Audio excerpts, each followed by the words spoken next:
Guerras trazem morte, destruição, fome, doença e muito dinheiro. Mas quem que está lucrando com as guerras?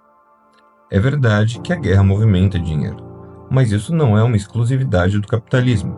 Impérios antigos também guerreavam por poder, por terra, por riqueza, muito antes de existir empresas, bancos ou lucro privado.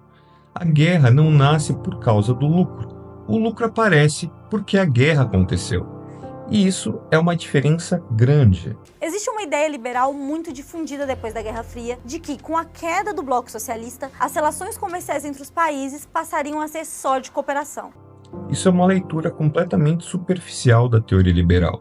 O que alguns estudiosos diziam era que, com um mundo mais conectado, haveria menos guerras entre democracias, o que realmente aconteceu.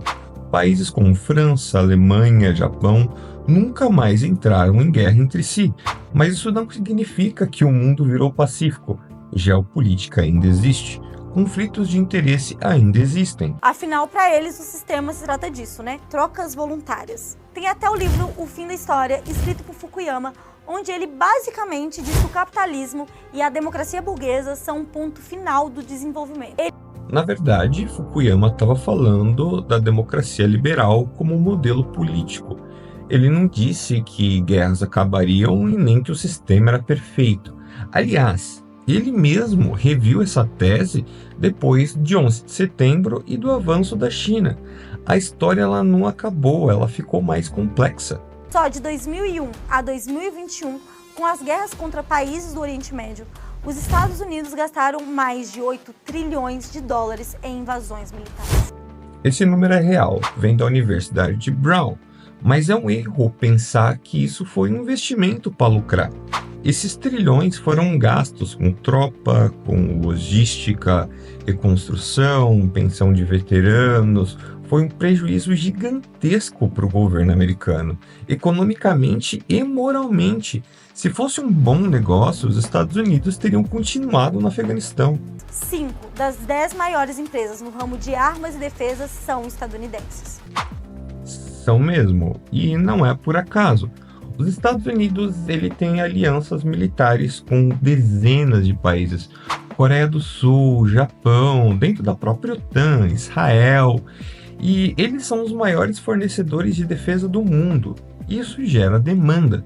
Não porque os Estados Unidos querem guerra o tempo todo, e sim porque eles ocupam seu papel geopolítico. Além disso, a indústria armamentista para os Estados Unidos representa 3% do PIB, o que é um número ínfimo. As empresas de defesa, gigantes da tecnologia como a Amazon, a Microsoft, o Google, Facebook e Twitter, também lucram valores estratosféricos com as guerras. Também é verdade que a Amazon e a Microsoft têm contratos com o governo dos Estados Unidos, principalmente para a área de armazenamento de dados e segurança digital. Mas é importante entender isso aqui. Quem está ganhando são as empresas, não o governo.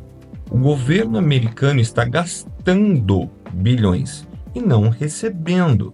Não é o Estado que ganha, a empresa privada. E sobre o Twitter, aí é exagero mesmo. O Twitter nem contrato com militar tem. Existem também o ramo das construtoras e empreiteiras. Após os conflitos e guerras, os Estados Unidos cria contratos bilionários para a reconstrução dos países que eles destroem. Sim, isso acontece em toda guerra. Sempre tem reconstrução depois. E alguém faz a obra.